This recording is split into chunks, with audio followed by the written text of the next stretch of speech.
While the IFP Youth Brigade marched to the Durban City Hall today, calling for eThekwini Mayor Zandile Gumede to step aside or be suspended. Gumede is out on a 50,000 rand bail after being accused of fraud and corruption. So joining me now is Mkhuleko Hlengwa, who's the IFP Youth Brigade's chairperson. Mkhuleko, I must ask you, when it comes to this issue around eThekwini Mayor Zandile Gumede, I mean, it appears as though it's at the level where the Youth Brigade felt as though they needed to protest against her. So what exactly do you want as the Youth Brigade to happen? Well, the mayor needs to step down. She needs to move aside and allow for the municipality to function without her being an inhibitor. The fact that she's on a 50,000 rand bail, which has got very strict and stringent rules in terms of what she can and cannot do, whom she can and cannot speak to, is one of the biggest problems yet.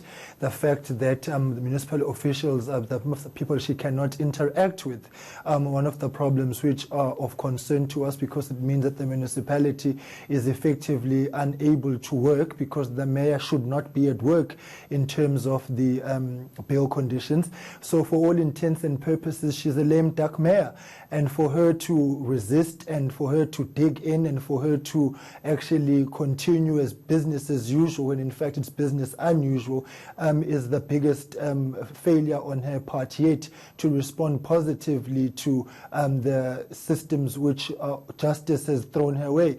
And so we are really saying to her, she is a problem at this point in time, and she needs to step aside and allow municipality to continue to function, and for her to deal with her personal matters without drawing them into the municipality. I mean, on the other side of it, I mean, speaking about this court order itself, it's mandated her for being barred from certain offices in the municipality, obviously to avoid issues around intimidating witnesses. But at the same time, she was the same individual who was delivering the budget speech in itself. So when you're looking at that, because ultimately, Mkhuleko, if your constituents allow you to continue to operate in that business unusual in the municipality, it says something about the power and authority of the constituents themselves. So for her to be able to come to work, for her to be able to even speak in public, for her to operate within the various offices in itself, doesn't it say something about the people that she's working with? Do you think that they're afraid of her?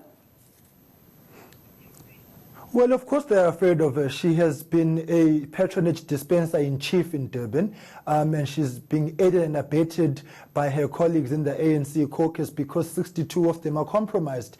They themselves are waiting to be charged, and so she has become the rallying point for them to defend themselves against whatever may come their way.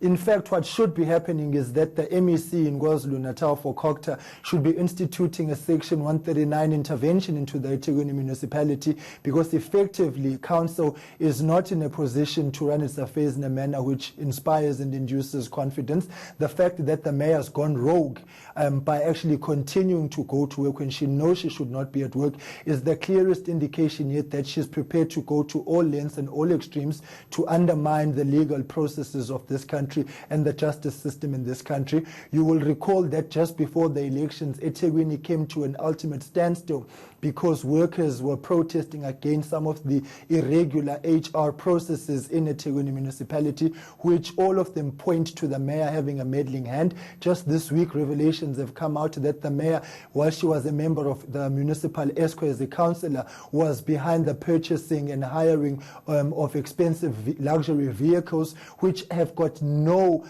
benefit to the people of eThekwini, but rather were used for the campaigns of the ANC. So she did not become the ANC's chairperson in eThekwini because she's not strategically streetwise, but it's precisely for that reason. And she has now meted out that kind of onslaught onto the municipality. So if the ANC is equal to fighting corruption, she should be one of the people who actually should walk the plank.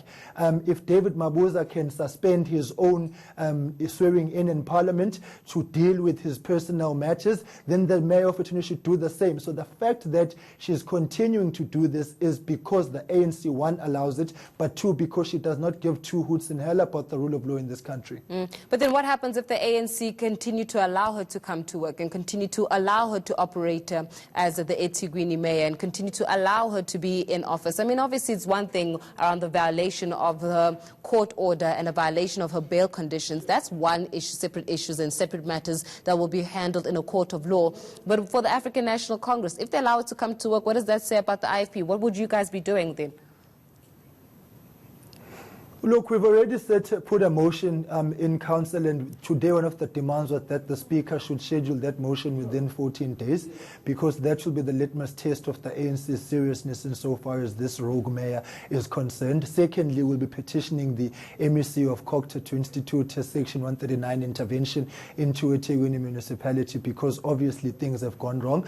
But thirdly, we are also calling on the law enforcement agencies to speedily deal with the 62 councillors, because if they continue to be in council, they are conflicted. There's a high level of conflict of interest, people defending themselves, whereas they're at the coalface of the corruption which is taking place in eThekwini. And we are going to now mobilize the citizens of eThekwini well beyond the IFP structures, call for collaboration of other opposition parties to exert maximum pressure on this council so that the mayor can step down. And we are pretty confident that we are going to be able to achieve that. We're not letting this go, because we fundamentally believe that the ramifications of a continued presence in this municipality go well beyond eThekwini, because Durban is KwaZulu-Natal's economic hub and it's an investment destination. And so should she continue to be in office, she compromises the economic gateway for investment of this province. So she needs to ship out as a matter of urgency. So we are going to mobilize society, and we're going to use every possible avenue available to us to make sure that she finally ends out. And of course, I mean, none of us are preempting the court outcome, but what we are saying is that as a matter of principle, she should not be at work, and the ANC should be committed to its own commitments and equal to its own convictions. If they're preaching anti-corruption, this is a moment for them to prove that. But the fact that the mayor has become a strong woman in eThekwini is the clearest indication yet of an ANC whose systems are weak when it comes to dealing with their own. Well, we're certainly going to see how this matter unfolds. I do understand that the ANC is actually having their NEC meeting in Irene, so maybe that conversation around the eThekwini Mayor Zandile Gumede will come top of agenda, and see where to from here. But you've made your stance quite clear, Mkhuleko, there about exactly where matters stand with the eThekwini mayor, speaking to Mkhuleko Hlengwa, who is the chairperson of the IFP Youth Brigade, while Transnet agreed to increase